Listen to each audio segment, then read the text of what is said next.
Bismillahirrahmanirrahim. Assalamualaikum warahmatullahi wabarakatuh. Alhamdulillahi ala ihsanih wa syukru lahu ala taufiqihi wa amtinani wa asyhadu an la ilaha illallah wahdahu la syarika lahu ta'ziman li sya'nihi wa asyhadu anna Muhammadan abduhu wa rasuluhu da'ila ridwani. Allahumma salli alaihi wa ala alihi wa ashabihi wa ikhwani. Hadirin dan hadirat yang dirahmati oleh Allah Subhanahu wa taala. Pada kesempatan kali ini kita akan bersama-sama berusaha mendulang faedah-faedah dari surat Ar-Rahman, surat Ar-Rahman. Surat Ar-Rahman adalah surat Makkiyah menurut jumhur ahli tafsir. Ya, sebagian ulama berpendapat ada sebagian ayat yang merupakan ayat-ayat madaniyah, namun yang lebih kuat bahwasanya seluruh ayat-ayat dalam surat Ar-Rahman adalah ayat-ayat Makkiyah, yaitu turun sebelum Nabi berhijrah ke kota Madinah. Ada yang mengatakan surat Ar-Rahman turun setelah surat Al-Furqan, karena di dalam surat Al-Furqan ada firman Allah Subhanahu wa taala, wa idza qila lahum usjudu lirrahman qalu wa marrahman. Tatkala dikatakan kepada mereka, kepada orang-orang musyrikin, sujudlah kepada Ar-Rahman, kata mereka, siapa itu Ar-Rahman? Siapa itu Ar-Rahman? Kata At-Tabari rahimahullahu taala, ini pengingkaran dari orang-orang musyrikin terhadap Ar-Rahman bukan berarti mereka mengingkari Allah. Mereka tahu akan adanya Allah. Mereka tahu Allah yang menciptakan mereka, mereka tahu Allah yang menciptakan alam semesta, tetapi mereka tidak suka dengan nama Ar-Rahman, ya. Mereka tidak suka dengan nama Ar-Rahman. Maka mereka berkata, "Wa mar-Rahman? Anasjudu lima ta'muruna?" Apa kami sujud kepada apa yang kau perintahkan kepada kami? Dan itu kejadiannya di Mekah, ya. Kemudian juga dikuatkan dengan yang disebut dalam sirah nabawiyah tentang kisah Ibnu Mas'ud radhiyallahu taala anhu tatkala dia pertama kali datang ke kota Mekah, kemudian dia di awal-awal Islam, kemudian beliau radhiyallahu taala anhu ingin memperdengarkan Al-Quran kepada orang-orang Quraisy, maka pergilah dia menuju areal sekitar Ka'bah, kemudian dia membacakan Al-Quran dengan terang-terangan, maka disebut dia adalah orang dari sahabat yang pertama kali jahara bil Quran, baca Al-Quran dengan terang-terangan. Waktu itu dia baca surat Ar-Rahman. Ar-Rahman 'allamal Quran khalaqal insan. Maka orang-orang Quraisy yang sedang ngobrol-ngobrol kaget mendengar bacaan Ibnu Mas'ud. Maka mereka pun datang kemudian mengkeroyoki Ibnu Mas'ud, kemudian dipukulin sampai dia jatuh terkapar. Dan dia tetap membaca surat Ar-Rahman dalam kondisi dipukulin oleh mereka. Akhirnya dia balik kepada para sahabat, kata para sahabat, ini yang kami takutkan akan menimpa kalian.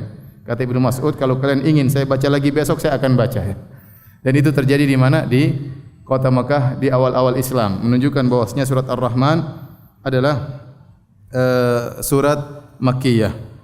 Ar-Rahman, ya, adalah salah satu dari nama Allah, biasanya bergandengan dengan Ar-Rahim. Ar-Rahmanir Rahim, seperti dalam Bismillahirrahmanirrahim. Alhamdulillahirabbil alamin Ar-Rahmanir Rahim, ya. Yang kedua nama ini Ar-Rahman maupun Ar-Rahim kembali pada sifat Ar-Rahmah, sifat kasih sayang Allah Subhanahu wa taala. Apa bedanya Ar-Rahman dan Ar-Rahim? Maka ada dua pendapat yang kuat dalam hal ini. Pendapat pertama mengatakan Ar-Rahman menunjukkan sifat rahmat Allah Subhanahu wa taala yang meliputi seluruh makhluk, baik kaum mukminin maupun orang-orang kafir. Semuanya mendapatkan rahmat Allah Subhanahu wa taala. Mereka diberi rezeki meskipun mereka kafir, ya, mereka diberi kesehatan meskipun mereka kafir, ya. Dan mereka diberi kemudahan-kemudahan. Allah ciptakan dunia untuk mukminin dan kafirin, ya. Ya, untuk ditempati oleh mereka seluruhnya. Adapun Ar-Rahim khusus untuk orang-orang beriman, ya. Sebagaimana dalam firman Allah Subhanahu wa taala, wa kana bil mu'minina rahima. Adalah Allah Subhanahu wa taala bil mu'minin, kepada orang-orang beriman, rahima, sangat sayang kepada mereka. Sangat sayang kepada mereka. Ini pendapat yang cukup kuat dan banyak ulama yang berpendapat dengan demikian. Bahwasanya Ar-Rahman dan Ar-Rahim sama-sama menunjukkan sifat rahmat, tetapi Ar-Rahman rahmatnya mencakup seluruh manusia baik mukmin maupun kafirin. Adapun Ar-Rahim khusus untuk orang-orang beriman. Pendapat yang kedua, pendapat yang dipilih Ibnu Qayyim rahimahullahu taala dalam kitabnya Badail Fawaid, beliau berkata bahwasanya perbedaan antara Ar-Rahman dan Ar-Rahim adalah bukan dari sisi siapa yang mendapat rahmat tersebut, tetapi ya dari sisi Ar-Rahman adalah berkaitan dengan sifat dzatiyah Allah Subhanahu wa taala, bahwasanya Allah memiliki sifat rahmat yang luar biasa. Adapun Ar-Rahim berkaitan dengan rahmat Allah yang mengenai makhluknya.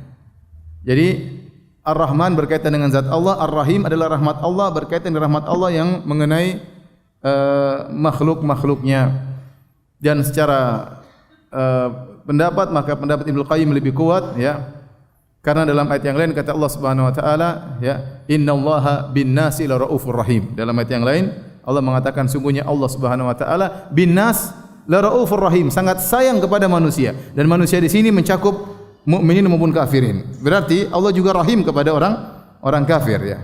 Oleh karenanya Ar-Rahman dan Ar-Rahim sama-sama menunjukkan sifat rahmat, tetapi Ar-Rahman berkaitan dengan zat Allah, Ar-Rahim berkaitan dengan rahmat yang mencapai kepada makhluknya. Meskipun rahmat Allah mencakup mukminin maupun kafirin, tapi tentunya rahmat Allah terhadap orang-orang beriman rahmat yang spesial, rahmat yang khusus, ya. Rahmat terutama tatkala di akhirat kelak, yang rahmat tersebut tidak akan mengenai orang-orang kafir tatkala di hari kiamat kelak. Tetapi kalau di dunia semuanya mendapat rahmat Allah Subhanahu wa taala. Baik hadirin dan hadirat yang rahmati Allah Subhanahu wa taala. Surat ini dibuka dengan Ar-Rahman yang menunjukkan rahmat Allah Subhanahu wa taala. Makanya kalau kita baca surat ini, setelah itu Allah Subhanahu wa taala menyebutkan tentang nikmat-nikmat yang Allah berikan kepada hamba-hambanya dengan berbagai macam kenikmatan. Baik nikmat yang berkaitan dengan agama, baik nikmat yang berkaitan dengan dunia, ya, baik nikmat yang berkaitan dengan kemaslahatan manusia. Dan setiap Allah menyebutkan model-model kenikmatan, jenis-jenis kenikmatan, Allah tutup dengan berkata, "Fabi ayyi ala'i rabbikuma tukadziban." Dan nikmat mana dari Rabb kalian yang mau kalian dustakan wahai jin dan manusia? Ya, karena itu surat ini isinya tentang apa? Nikmat-nikmat sebagai bentuk dari rahmat Allah Subhanahu wa taala. Baik, ya, kita bacakan firman Allah Subhanahu wa taala. Allah buka dengan firman-Nya Ar-Rahman, Ar-Rahman. Allah yang Maha Pengasih, ya. Jangan dibaca alif lam ra ha mim nun, ya, jangan. Ya, jangan sampai salah baca alif lam ra ha mim nun, salah. Ini bacanya apa? Ar-Rahman, ya. Allamal Quran. Kata Allah Subhanahu wa taala Ar-Rahman, dialah Ar-Rahman yang mengajarkan Al-Quran. Ingat, surat ini Allah sebutkan tentang ti'dadun ni'am. Allah sebutkan nikmat-nikmat. Dan nikmat yang pertama kali Allah sebutkan dalam surat ini adalah Allah mengajarkan apa? Al-Quran. Ya, Allah mengajarkan Al-Quran kepada Nabi Muhammad sallallahu alaihi wasallam. Allah mengajarkan Al-Quran kepada hamba-hambanya, ya. Makanya Allah berfirman, "Wa laqad yassarnal Qur'ana lidzikr," dan kami telah mudahkan Al-Quran sebagai peringatan. Al-Quran mudah dipelajari. Ya, orang-orang tidak tahu bahasa Arab saja bisa baca Al-Quran. Ya. Apalagi yang tahu bahasa Arab. Ya. Seorang bisa mengerti tafsir, kalau ada yang bacakan maka mudah dipahami tafsir Al-Quran. Ya, jadi Al-Quran adalah nikmat yang paling besar yang Allah berikan kepada makhluknya. Dan Al-Quran adalah kitab yang mendatangkan kebahagiaan sebagaimana firman Allah Subhanahu wa taala, "Taha ma anzalna 'alaikal Qur'ana litashqa." Wahai Muhammad, tidaklah kami turunkan Al-Qur'an kepada engkau untuk membuatmu sengsara, tetapi untuk membuat engkau bahagia. Maka saya selalu ingatkan, sejauh mana keterkaitan kita dengan Al-Qur'an, sejauh itu kita akan bahagia. Saya ulangi, sejauh mana ketergantungan kita dengan Al-Qur'an, maka sejauh itu kita akan bahagia. Sejauh mana kita semakin jauh dari Al-Qur'an, maka sejauh itu pula kebahagiaan kita akan menjauh dari kita dan kesengsaraan akan menghinggapi hati kita. Maka seorang mukmin berusaha memiliki perhatian dengan Al-Quran, baik tilawah membacanya atau membaca terjemahannya, mendengarkan tafsirnya, ya.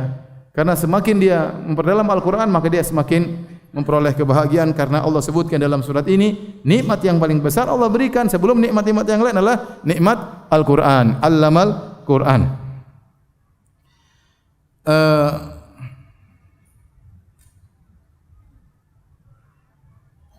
Dalam satu riwayat Dari Ibnu Mas'ud radhiyallahu taala anhu, ada seorang berkata kepadanya, Ibnu Mas'ud radhiyallahu anhu, yang tadi saya bilang dia baca surat Ar-Rahman sampai dipukuli orang-orang musyrikin ya. Ada seorang berkata kepadanya, "Inni aqra al-mufassal fi raq'ah." Aku ini membaca surat mufassal dalam satu rakaat. Yes. Sering kita sampaikan surat al-mufassal dimulai dari surat Qaf sampai surat An-Nas ya. Ya, dibagi menjadi tiwalul mufassal, surat-surat mufassal yang panjang, kemudian awasitul mufassal, surat-surat mufassal yang tengah, dan kisarul mufassal, surat-surat mufassal yang pendek ya. Yang panjang mulai dari Qaf, ada yang mengatakan dari Hujurat sampai surat Al-Mursalat. Kemudian yang tengah-tengah dari surat An-Naba sampai surat Wal-Laili idza yaghsha. Kemudian surat mufassal yang pendek dari surat Ad-Duha sampai surat An-Nas. Ini ada orang datang kepada Ibnu Mas'ud, dia berkata, "Sungguh aku membaca satu surat Al-Mufassal dalam satu rakaat." Maka Ibnu Mas'ud bertanya, "Ahadzan ka hadhi syair?" Apakah kau membaca dengan cepat seperti sedang membaca syair? Kemudian Ibnu Mas'ud berkata, "Lakinna an-nabiy sallallahu alaihi wasallam kana yaqra'u an-nadha'ira surataini fi raq'ah, Ar-Rahman wa Najm." Akan tetapi Nabi sallallahu alaihi wasallam dahulu membaca dua surat mufassal dalam satu rakaat.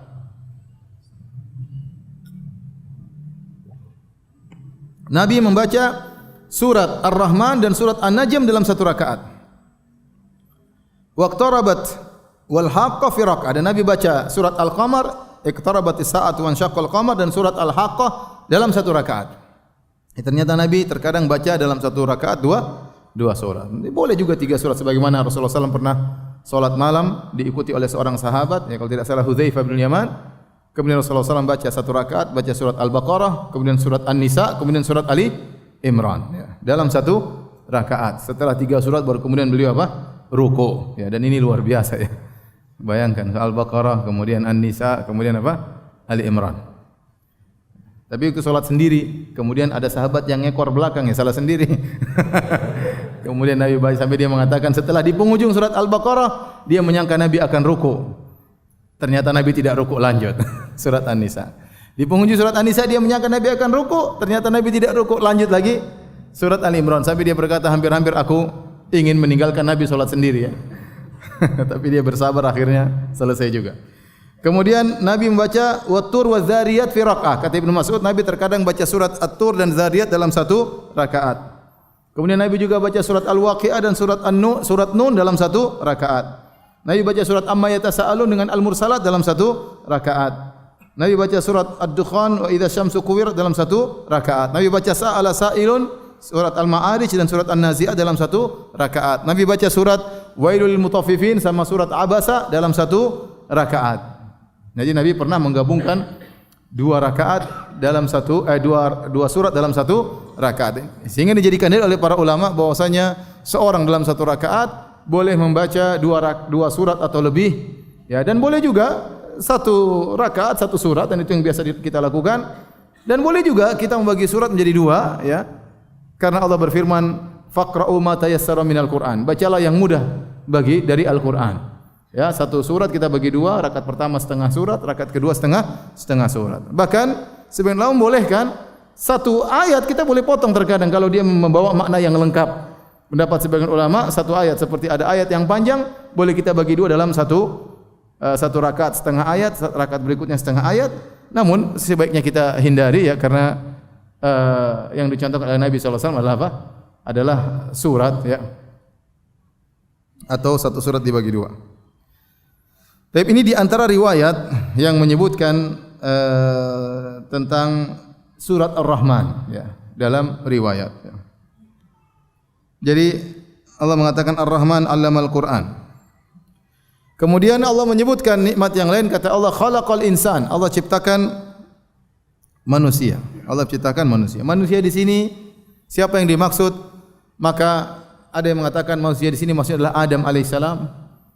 Kemudian ada yang berpendapat insan di sini manusia adalah seluruh manusia. Ya, al-insan di sini adalah untuk menunjukkan al-istighraq, yaitu Allah menciptakan seluruh manusia. Dan ini pendapat yang lebih kuat, bukan cuma Nabi Adam alaihissalam maksudnya, karena Allah sedang menyebutkan nikmat kepada manusia ya. Khalaqal insan. Setelah itu kata Allah 'allamahul bayan. Allah ajarkan kepadanya al-bayan. Al-bayan juga di sini ada beberapa pendapat di kalangan para ulama. Ada yang mengatakan al-bayan, yaitu Allah menjelaskan tentang halal dan haram kepada manusia sebagai hujjah terhadap mereka. Kemudian juga ada yang mengatakan Allah mengajarkan mereka bayan kulli syai', segala yang mereka perlukan dalam kehidupan mereka diajarkan oleh Allah Subhanahu wa taala. Namun pendapat yang lebih kuat, al-bayan di sini maksudnya kemampuan untuk mentakbir, untuk mengungkapkan. Yang itu membedakan manusia daripada hewan. Ya. Khalaqal insan 'allamahul bayan. Ya. Allah menciptakan manusia dan Allah mengajarkan kepadanya al-bayan. Dan kita tahu membedakan manusia dengan hewan yaitu manusia bisa berkata-kata, bisa mengungkapkan. Apakah dia mengungkapkan dengan kata-kata, dengan al-bayan, atau dia ungkapkan dengan tulisan, ya. Seperti firman Allah dalam surat Al-Alaq, 'allama bil qalam. 'Allamal insana ma lam ya'lam. Allah mengajarkan manusia dengan pena. Karena pena dan lisan adalah dua cara untuk mengungkapkan isi hati manusia. Dan ini yang membedakan manusia dengan makhluk yang lainnya. Ini kenikmatan yang Allah berikan kepada manusia.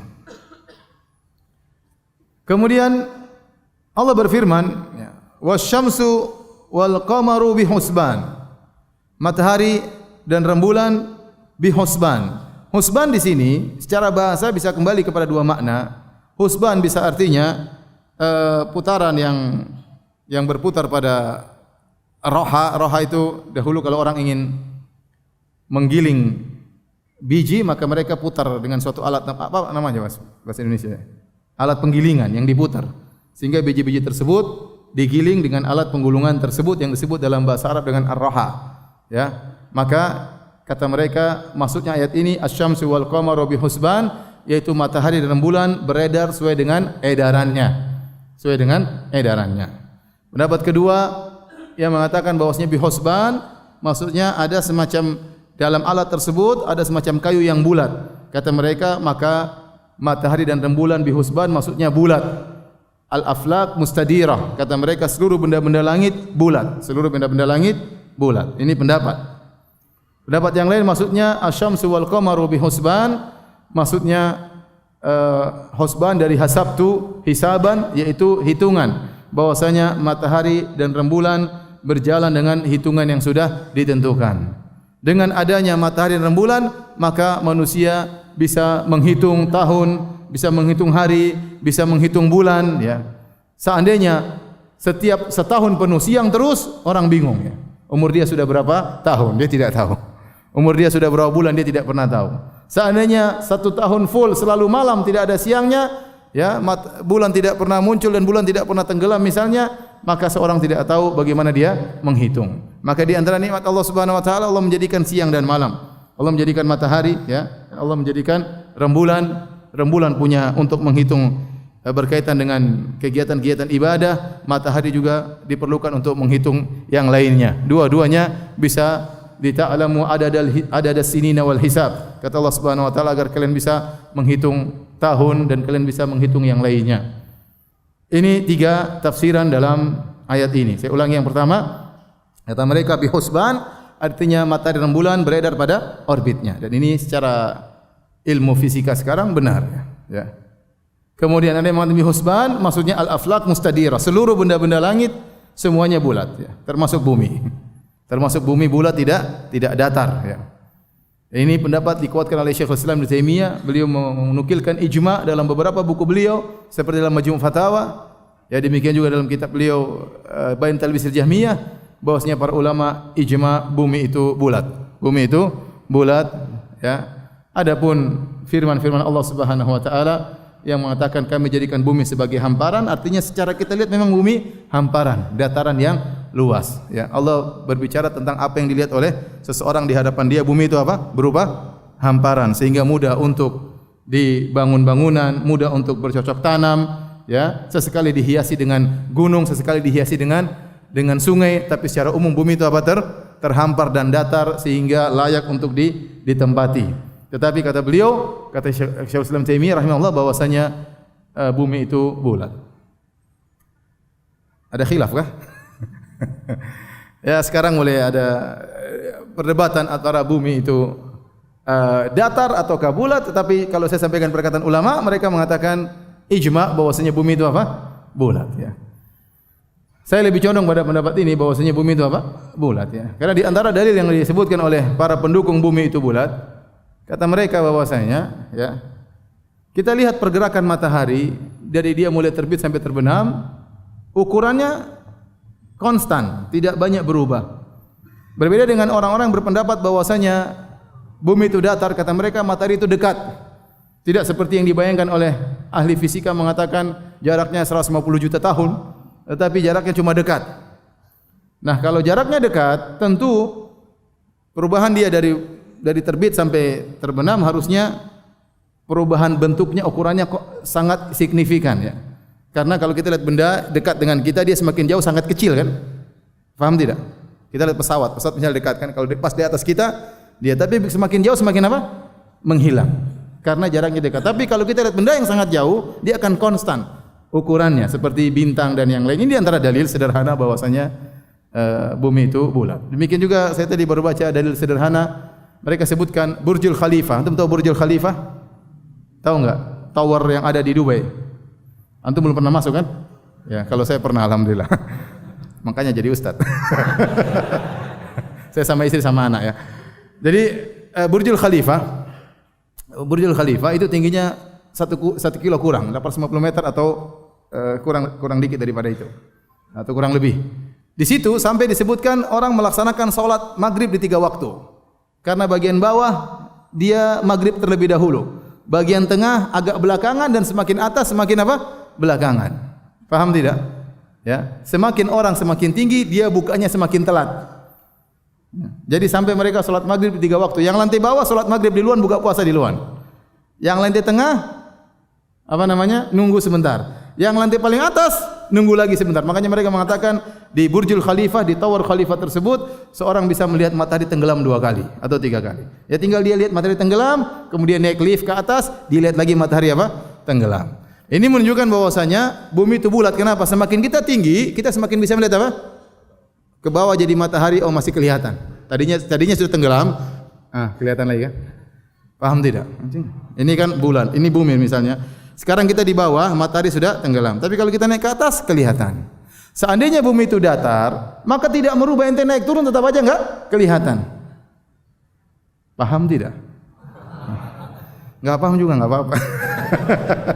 Cuma ya silakan yang berpendapat bumi itu flat, datar, boleh-boleh saja silakan. Saya hanya menyampaikan perkataan para ulama bahwasanya Ibnu Taimiyah rahimahullah taala mengatakan bumi itu bulat, dan saya sampaikan juga perkataan ahli tafsir, mereka mengatakan al-aflak mustadirah, bahwasanya benda-benda langit itu bulat. Wallahu taala alam bissawab. Baik, kemudian kita lanjutkan. Kata Allah Subhanahu wa taala, ya. Wan najmu wasyajaru yasjudan. Allah sebutkan bahwasanya an-najm dan asy-syajar, bintang-bintang dan pohon-pohon, mereka sujud kepada Allah Subhanahu wa taala. Para ulama sepakat ini maksud dengan asy-syajar adalah pohon-pohon yang memiliki batang. Itu disebut dengan asy-syajar. Namun para ahli tafsir khilaf tentang makna an-najmu. An-najmu, apa makna an-najmu di sini? Ada 2 pendapat di kalangan para ulama. Pendapat pertama mengatakan an-najmu di sini maksudnya mana jaba minal ard, yaitu tumbuhan-tumbuhan yang tidak ada saknya, tidak ada batangnya. Itu namanya an-najmu dalam bahasa Arab.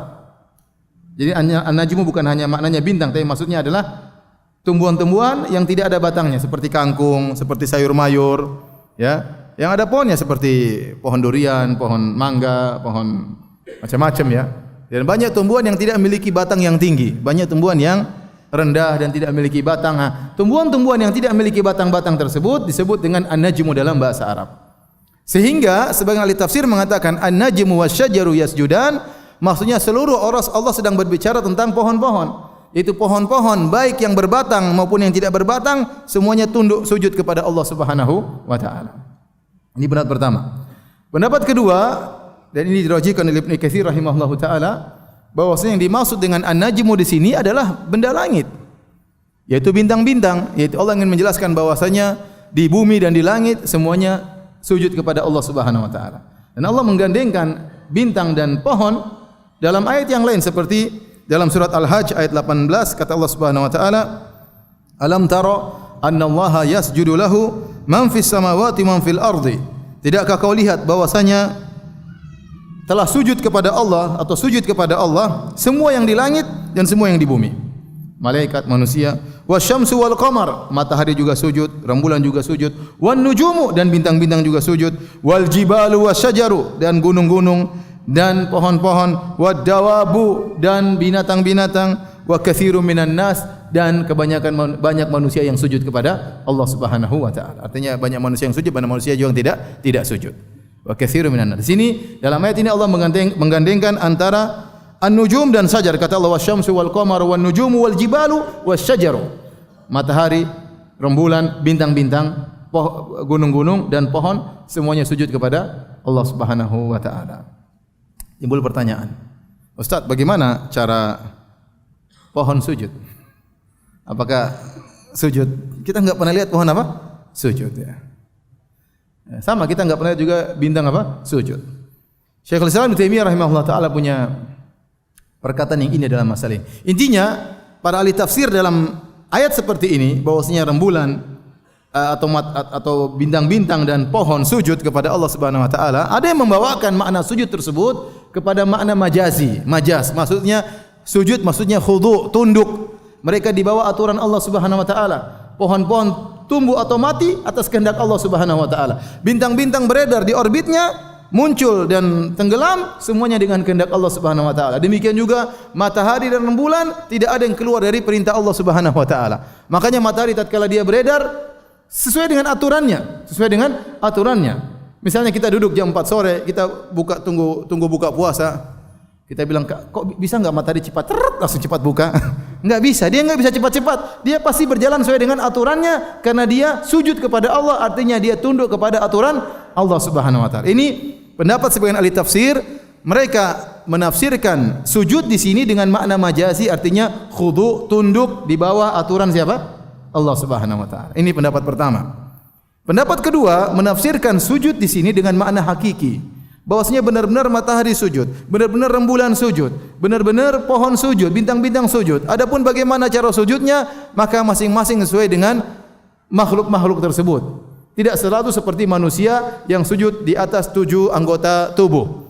Ya, kata Nabi sallallahu alaihi wasallam, "Umirtu an asjuda ala sab'ati a'zum." Aku diperintahkan oleh Allah untuk sujud di atas 7 tulang. Yaitu pertama ajabah wal anf 1, kemudian 2, 3, kemudian lutut kanan 4, lutut kiri 5, kaki kanan 6, kaki kiri 7. 7 tulang di mana manusia diperintahkan sujudnya demikian. Tetapi ternyata kata Syekhul Islam Ibnu Taimiyah rahimahullah taala, masing-masing sujud dengan apa yang cocok dengannya.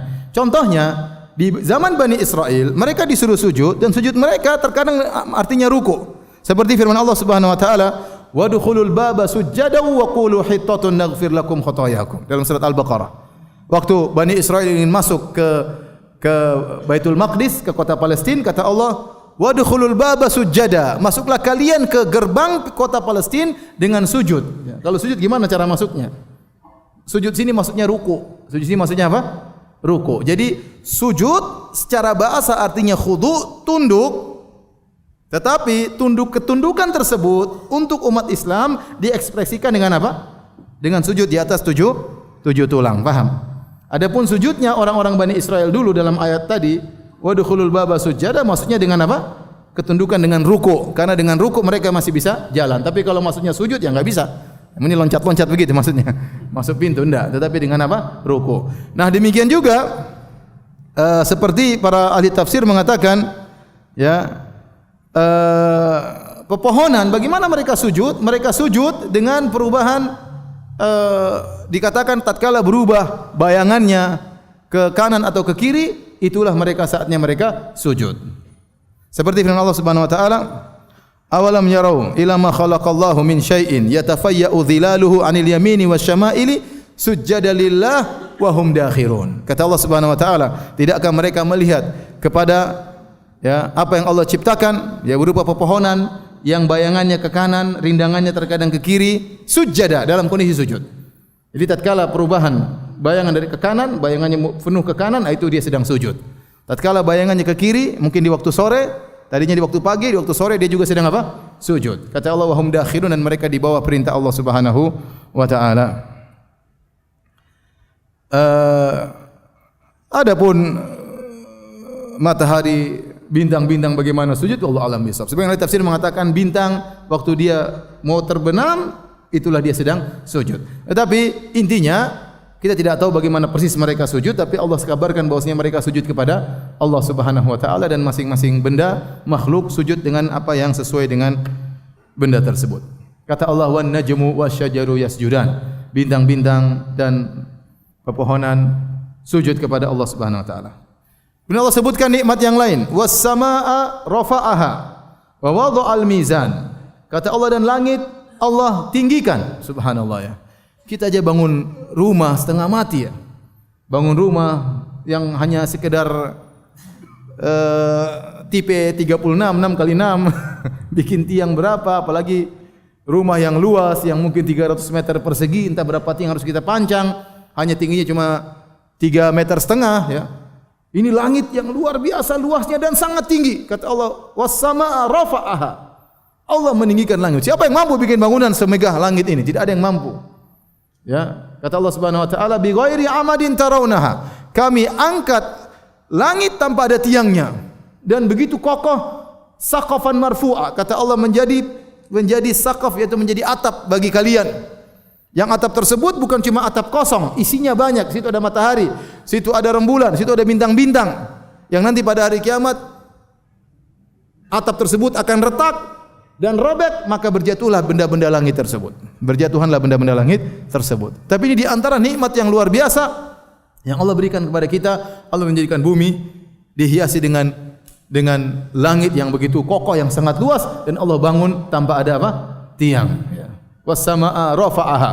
Kata Allah, wa wada'al mizan, dan di antara kenikmatan Allah letakkan al-mizan. Al-mizan di sini diartikan keadilan, diartikan timbangan, ya. Maka Allah katakan, Allah tatagaw fil mizan, maka janganlah kalian berbuat berlebih-lebihan dalam timbangan, jangan berbuat zalim. Jangan berbuat zalim, ya. Kita tatkala menimbang dalam menghukum semuanya dengan keadilan. Ya, harus sesuai dengan porsi yang sebenarnya. Jangan sampai orang menimbang berlebih-lebihan, ya, sehingga menzalimi yang lain atau mengurangi menzalimi pihak yang lain. Maka harus ada al-adl. Wa wada'al mizan, Allah letakkan keadilan, maka ikutilah keadilan tersebut. Allah tatagaw fil mizan, jangan sampai kalian berlebih-lebihan berbuat zalim dalam timbangan tersebut. Wa aqimul wasna bil qisti wa la tukhsirul mizan, dan tegakkanlah timbangan dengan adil dan jangan kalian kurangi timbangan. Subhanallah. Ini kelihatannya sepele masalah timbangan, tetapi masalah timbangan ini masalah yang sangat berbahaya. Sampai Allah pernah mengadab satu kaum, yaitu kaumnya Nabi Syuaib alaihissalam, gara-gara mereka mengurangi apa? Takaran. Waktu Nabi SAW datang ke kota Madinah, Nabi dapati sebagian orang mengurangi takaran timbangan. Maka Allah turunkan firman-Nya, wailul lil mutaffifin. Celaka bagi orang-orang yang melakukan tatfif, yang mengurangi timbangan. Bayangkan, ya, hati-hati kalau kita berbuat kezaliman, maksiat berkaitan dengan orang lain. Masih mending kita berbuat maksiat antara kita dengan Allah. Asalnya Allah Maha Pengampun lagi Maha Penyayang. Tetapi kalau kita berbuat maksiat berkaitan dengan orang, asalnya orang itu nuntut pada hari kiamat kelak. Asalnya dia maafkan atau dia nuntut? Asalnya dia menuntut. Ya. Di dunia saja dia susah memaafkan, apalagi di akhirat tatkala dihadapkan dengan neraka yang sangat mengerikan, tatkala dia sangat butuh dengan pahala. Kita di dunia saja kalau orang masalah sama kita tidak mudah orang memaafkan, tidak mudah, berat. Apalagi dia nuntut di akhirat, mengerikan. Makanya saya katakan, apa kata Sufyan Ats-Tsauri? La antalqallaha bi sab'ina dzamban fima bainaka wa bainallah ahwanu 'alaika min antalqahu bi dzambin wahidin fima bainaka wa bainal ibad. Kau bertemu dengan Allah dengan bawa 70 dosa antara engkau dengan Allah, perkaranya masih lebih ringan daripada kau bertemu dengan Allah kau punya dosa dengan orang satu bikin masalah, ya, lebih berat pada hari kiamat kelak. Makanya Allah mengatakan wala tukhsirul mizan, jangan kalian kurangi timbangan. Sebagian ahli tafsir disebutkan oleh Al-Qurtubi, dia mengatakan jangan kalian kurangi mizan hasanatikum yaumil qiyamah, jangan kalian kurangi timbangan kebaikan kalian pada hari kiamat kelak. Dan ini merupakan al-jaza' min jinsil amal. Kalau kita jual barang, kita kurangi timbangannya, maka timbangan kita hari kiamat akan berkurang. Kenapa? Karena kita telah menzalimi orang ini, dan pada hari kiamat kelak pahala kebaikan kita akan ditransfer ke orang tersebut. Hati-hati, Anda kurangi timbangan di dunia, berarti timbangan kebaikan Anda akan apa? Berkurang. Itu suatu yang sudah kelaziman, otomatis. Karena kalau kita zalimi orang, kita akan mentransfer pahala kita kepada orang tersebut. Ya, hati-hati antum yang jualan ya. Yang berdagang, jangan bohong ya. Dan banyak cara-cara orang untuk melakukan kebohongan dengan mengurangi takaran. Setiap dia kurangi takaran, maka sungguhnya dia telah mengurangi timbangan kebaikannya di akhirat kelak. Kata Allah Subhanahu wa taala, "Wal arda wada'aha lil anam." Nikmat berikutnya, kata Allah, dan bumi kami letakkan di dunia, kami mudahkan ya, mihadan, kami siapkan di atas muka bumi ini lil anam, bagi manusia. Dan juga bagi hewan-hewan ternak ya, bagi manusia. Al-anam asalnya manusia. Ini dalil bahwasanya bumi Allah siapkan untuk manusia. Ya. Oleh karenanya manusia tidak bisa hidup normal di luar bumi, enggak mungkin. Apalagi dalam surat Al-A'raf kata Allah Subhanahu wa taala kepada Nabi Adam waktu diturunkan ke atas muka bumi, kata Allah Subhanahu wa taala, "Ihbitu ba'dukum li ba'dhin adu. Walakum fil ardi mustaqarrun wa mata'un ilahin." Kemudian kata Allah Subhanahu wa taala, "Qala fiha tahyauna wa fiha tamutuna wa minha tukhrajun." Kata Allah, "Ya Adam, turunlah engkau di atas muka bumi. Nanti kalian setelah beranak pinak akan saling bermusuh-musuhan di antara kalian. Walakum fil ardi mustaqarrun, dan bumi akan menjadi tempat tinggal kalian sampai waktu yang telah ditentukan." Kemudian kata Allah Subhanahu wa taala, "Fiha tahyauna," di situlah kalian akan hidup. Di sini ada mendahulukan jar majrur fiha tahyauna, dan kaidah dalam bahasa Arab kalau didahulukan objeknya maka memberikan faedah pembatasan. Artinya hanya di atas bumilah kalian akan hidup. Wa fiha tamutun, dan hanya di atas muka bumilah kalian akan meninggal dunia. Wa minha tukhrajun, dan hanya dari bumilah kalian akan dibangkitkan. Oleh karenanya Syekh Utsaimin rahimahullah punya tulisan yang sangat indah. Dia mengatakan waktu ditanya, apakah seorang bisa ke planet Mars? Apakah seorang bisa ke bulan? Jawabannya tidak ada dalil yang melarang, mungkin saja. Tetapi untuk hidup normal di sana enggak mungkin. Hidup yang normal cuma di atas muka bumi. Enggak mungkin hidup normal di sana. Ya, makanya tadi saya baru baca, orang saja yang mau ke sana harus pakai baju astronot, satu baju harganya 150 miliar. Satu baju harganya berapa? 150 miliar. Itu uang gambar mbahmu apa gambar siapa? 150 miliar ya. Itu gimana mau hidup di sana pakai baju satu saja 150 miliar. Yang baju tersebut memiliki sifat-sifat yang khusus, kuat pada derajat yang tinggi, suhu 100 derajat lebih masih kuat, minus 150 derajat masih kuat. Ya, kemudian ada oksigen, kemudian kalau buang hajat bisa langsung juga di baju tersebut dengan berbagai macam spesifikasi yang ada di baju tersebut. Totalnya 150 miliar cuma satu baju. Gimana mau hidup di bulan? Gimana mau hidup di planet Mars ya? Ke sana hanya buang-buang duit ya. Mau ke sana cari apa ya? Kemudian mau bikin toko di sana, membuka lapangan bola di sana, ya enggak bisa. Mana?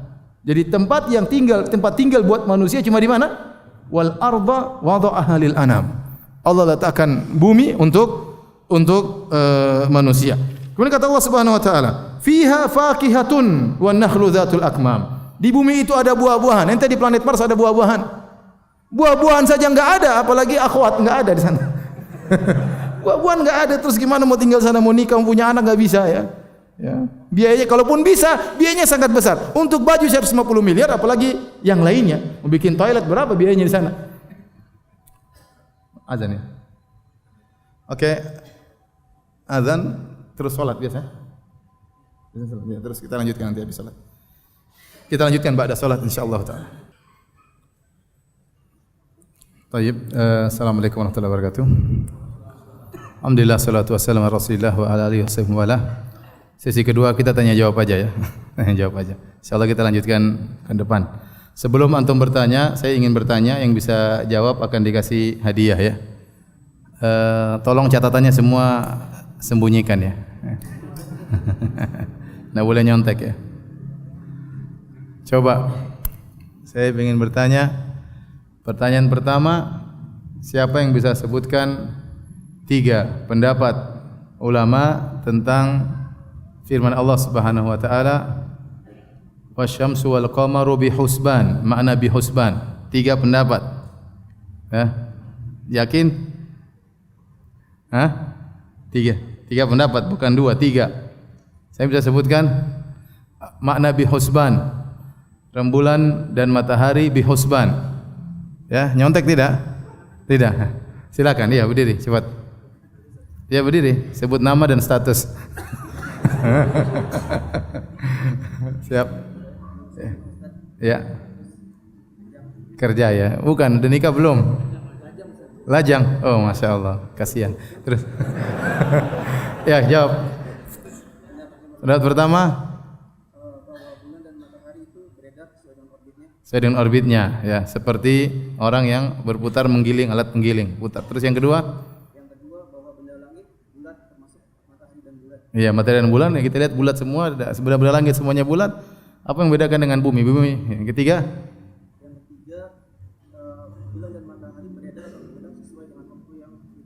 Iya, masya Allah, tabarakallah. Baik, silakan pilih yang mana? Hah? Pilih yang mana? Silakan. Jangan terpedaya dengan besar kecil ya. Yang mana? Ini. Oke deh, insya Allah. Allah ibarik fiik. Barakallah fiik. Baik, pertanyaan kedua.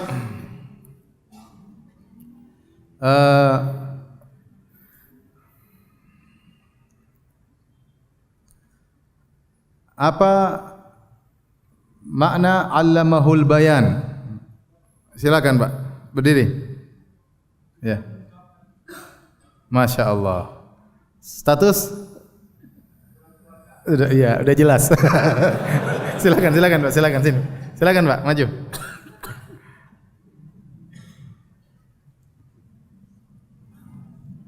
Nanti dia pilih biar. Memilih.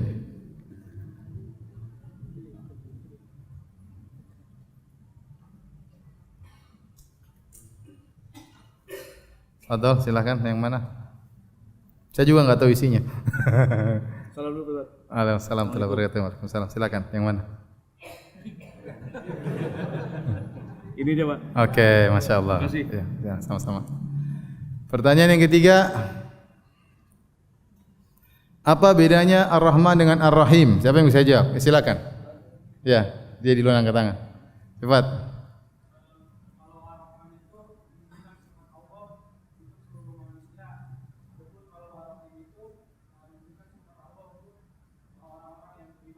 Pendapat pertama, pendapat kedua? Hah? Ibnu Qayyim dalam Badil Fawaid enggak tahu? Enggak apa ya? Enggak ada pilihan ya. Kasihkan. Kasih biar cepat. Ya, biar. Jazakallah khair. Over. Tolong kasihkan. Baik, kita jawab pertanyaan. Jangan lupa besok pengajian ya. Di Al-Wildan disampaikan oleh guru saya Ustaz Khalid Syamhudi ya. Semoga antum bisa ambil faedah dari beliau ya.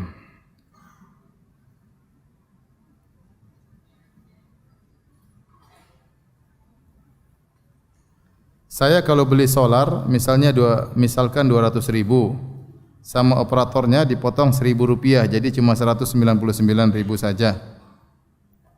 Apakah hukumnya Ustaz? Ini beli solar kepada siapa? Kalau beli solar kepada harganya 200.000 terus di korting sama penjualnya terserah. Saya enggak tahu ini maksudnya gimana. Tapi maksudnya kalau kita beli barang tertulis 200.000, kemudian penjualnya memiliki wewenang untuk mengurangi tanpa ada larangan. Kalau ada larangan enggak boleh. Misalnya ada pengumuman dari Pertamina misalnya tidak boleh menjual kepada orang umum di bawah harga ini, enggak boleh. Maka kita tidak boleh terima. Karena kita harus sesuai dengan peraturan yang berlaku.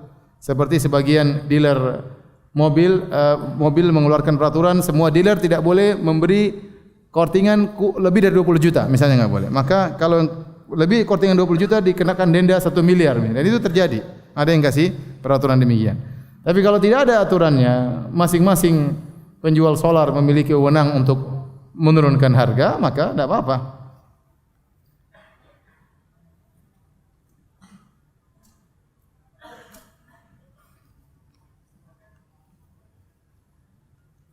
Jika solat jenazah di masjid yang di balik tembok kiblatnya ada kuburan, berdosa atau tidak?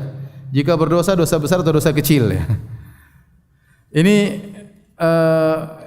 hadis jelas, la tusallu ilal kubur, jangan kalian solat ke arah kuburan. Dan ini tahrim, melarang karena mengantarkan kepada pengagungan terhadap penghuni kubur. Jika benar-benar kuburan di depan kita dan langsung antara kita dengan kuburan, maka semua ulama sepakat ini tidak boleh ya. Karena depan kita kuburan kelihatan seorang sujud rukuk kepada kuburan, sujud kepada kuburan, dan itu seakan-akan pengagungan terhadap kuburan. Maka Nabi melarang secara mutlak, la tusallu ilal kubur, jangan kalian salat ke arah kuburan. Tapi jadi masalah tatkala kuburannya tidak di depan kita tapi di balik tembok. Seperti di balik tembok mihrab imam. Tidak kelihatan, orang lihat dari dalam tidak kelihatan. Ternyata di balik tembok tersebut ada kuburan. Makanya ada khilaf di kalangan para ulama. Ada yang mengatakan selama tidak ada jarak antara tembok tersebut dengan kuburan maka tidak boleh. Ada yang mengatakan harus ada pemisah antara tembok masjid dengan kuburan, harus ada jalan khusus yang memisahkan areal masjid dengan areal kuburan. Dan saya lebih condong pada pendapat bahwasanya selama tidak kelihatan dari dalam kita sedang sujud kepada kuburan maka tidak mengapa. Artinya kalau memang sudah tertutup full, ya, tidak terlihat kita sedang sujud kepada kuburan, tidak terlihat, ya, maka tidak mengapa. Kecuali misalnya ternyata mihrabnya terbuat dari kaca dindingnya dan kelihatan situ ada kuburan, maka tidak boleh.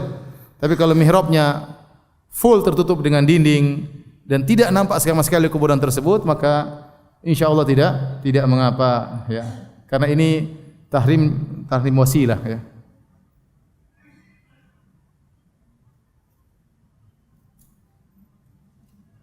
Ustaz, bolehkah membaca zikir pagi petang berjamaah sama-sama dengan anak dan istri dengan tujuan untuk menjadi kebiasaan dalam keluarga? Masih tidak apa-apa kita kumpul bareng-bareng tapi masing-masing baca sendiri-sendiri.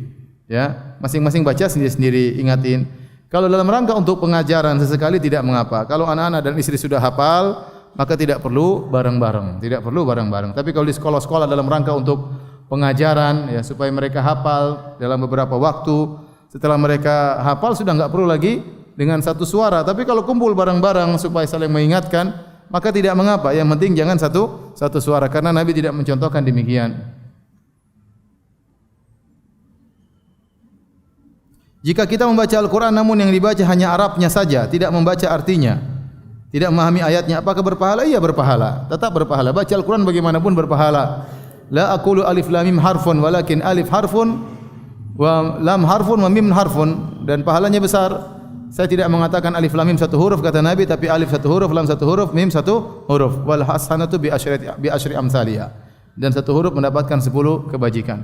Tetapi kalau dia baca artinya tentu lebih afdal, karena tujuan kita baca Al-Quran adalah untuk memahami artinya. Antum bayangkan kita baca surat Ar-Rahman saja tanpa artinya kita merasa bahagia meskipun tanpa mengetahui apa artinya. Kita dengar saja, ya. Ada seorang sampai dengar imam baca surat Ar-Rahman dia nangis, dia enggak tahu artinya apa. Bagaimana kalau dia lagi ngerti artinya, ya, yang dituliskan oleh para ahli tafsir, tentu lebih mendalam lagi, seorang lebih menghayati apa yang dia dengar, ya.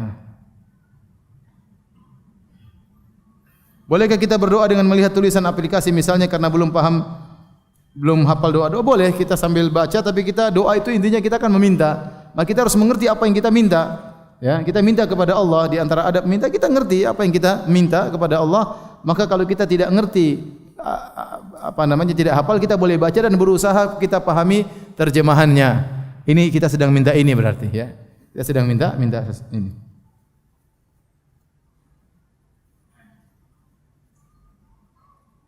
Jangan sampai kita salah baca, lagi ribut sama istri kita baca doa, ya Allah hancurkan orang kafir. Hancurkan sehancur-hancurnya, padahal kita doain buat istri doa yang lain. Maka dia harus baca, ngerti maknanya apa. Ustaz, apakah benar katak berzikir dengan suaranya? Itu saya tidak tahu. Apakah katak berzikir dengan suaranya atau sedang panggil istrinya, saya enggak tahu. Oh alam, ya. Tapi hewan-hewan mereka bertasbih kepada Allah. Tapi bagaimananya? Saya tidak tahu. Apakah burung berkicau dia sedang berzikir atau dia sedang ngobrol sama tetangganya? Wallahu alam bissawab. Kalau dari kisah Nabi Sulaiman dalam surat An-Naml, Nabi Sulaiman mendengar semut berbicara dengan yang lain. Ya. Ya ayuhan namlu dukhulu masakinakum la yahtimannakum Sulaiman wa junuduhu wa hum la yash'urun. Wahai bangsa semut, masuklah kalian ke rumah-rumah kalian, jangan sampai kalian diinjak oleh Sulaiman dan tentaranya dan mereka dalam kondisi tidak sadar. Berarti ada pembicaraan hewan yang tidak berkaitan dengan tasbih dan zikir. Paham?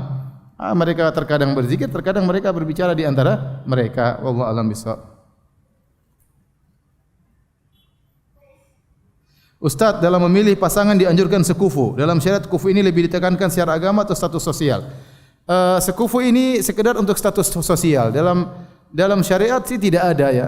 Yang dilihat adalah agama. Tetapi kenyataannya kita lihat situasi dan kondisi. Terkadang seorang menikah dengan misalnya orang Jakarta, nikah dengan orang kampung. Ternyata orang kampung tersebut tidak ngerti sama sekali tentang tradisi di Jakarta. Kemudian dia datang di kota, kemudian dia bergaul, akhirnya dia merasa susah, dia merasa repot. Ya, tapi ini tidak, ini hanya sekedar sosial saja. Artinya kita memilih orang yang misalnya saya tinggal di Jakarta, saya lebih senang tinggal orang Jakarta yang lebih ngerti dengan tradisi saya misalnya. Atau saya orang Jawa, saya lebih senang nikah sama orang Jawa yang lebih kenal tradisi saya. Misalnya Arab, lebih senang dengan orang Arab. Kalau dengan suku lain mungkin terkadang tidak cocok tradisinya. Kalau syarat Islam tidak ada. Ya. Cuma ini sekedar untuk agar rumah tangga bisa berjalan dengan apa? Dengan lebih baik. Dengan lebih baik. Ya. Terkadang dengan perbedaan status sosial menjadikan ketimpangan dalam kehidupan rumah tangga. Ya, ternyata misalnya seorang wanita sangat kaya raya kemudian menikah dengan seorang lelaki yang sangat miskin ya. Kemudian dia ketemu dengan keluarga yang dia tidak bisa menghadapi keluarga tersebut. Akhirnya dia sendiri yang tersiksa, dia merasa susah, dia merasa minder, dia merasa dikucilkan dan lain-lain. Itu yang dikhawatirkan. Tapi kalau ternyata dia miskin tapi dia bisa membawa diri, dia bisa berbicara dengan berbagai macam status orang-orang yang status sosial stratanya berbeda-beda, dia bisa membawa diri, maka enggak ada masalah, enggak ada larangan sama sekali. Jadi masalah sekufu ini hanya sekedar untuk bisa rumah tangga bisa lebih langgeng, lebih bisa mesra, lebih bisa jalan dengan baik. Adapun kalau dalam syariat tidak ada, yang penting adalah bertakwa kepada Allah Subhanahu wa taala, berakhlak mulia.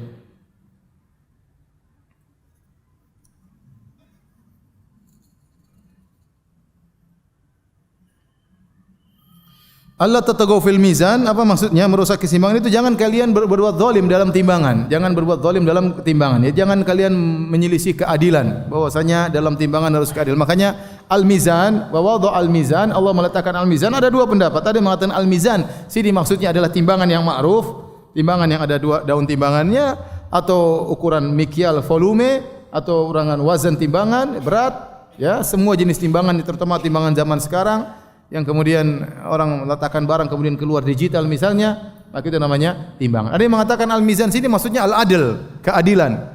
Dan di antara keadilan adalah menimbang dengan benar. Di antara keadilan adalah mengukur volume dengan benar yang seharusnya. Jadi Allah tatagaw fil mizan, jangan kalian berbuat kezaliman dalam menimbang, jangan kalian keluar dari keadilan.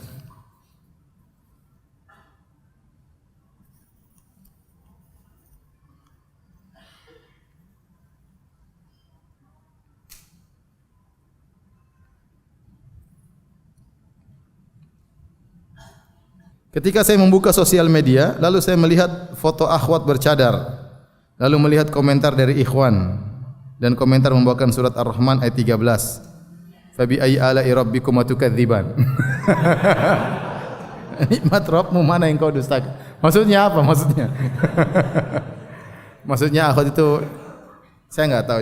Tanya ikhwan itu yang komentar. Ente juga ngapain lihat-lihat akhwat ini? Kurang kerjaan ente. Lihat aja istri ente, jangan lihat yang lain. Tapi demikian saja kajian kita. Insyaallah kita lanjutkan pekan depan. Kurang lebihnya saya mohon maaf. Subhanakallah bihamdik, syahadu alla ilaha illa anta, astaghfiruka wa atubu ilaik. Assalamualaikum warahmatullahi wabarakatuh.